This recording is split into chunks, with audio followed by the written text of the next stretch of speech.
প্রধান বিচারপতিও contempt of কোর্টের ঊর্ধ্বে নন বলে মন্তব্য করেছেন অ্যাটর্নি জেনারেল মোহাম্মদ আসাদুজ্জামান।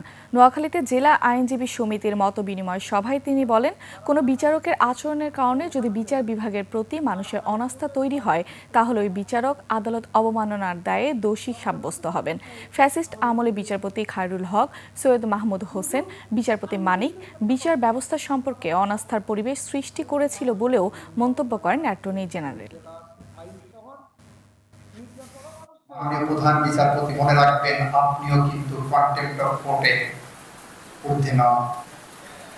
আপনার বিচার প্রক্রিয়ায়, আপনাদের বিচার প্রক্রিয়ায় বা কোনো জজের বিচার প্রক্রিয়ায় যদি এমন কোনো ধারণা তৈরি হয় মানুষের মাঝে, কোনো বিচারকের ধরনের আচরণের কারণে যদি বিচার বিভাগের প্রতি মানুষের অনাস্থা তৈরি হয়, তাহলে ওই বিচারকও কিন্তু আদালত অবমাননার দায়ে দোষী সাব্যস্ত হবেন।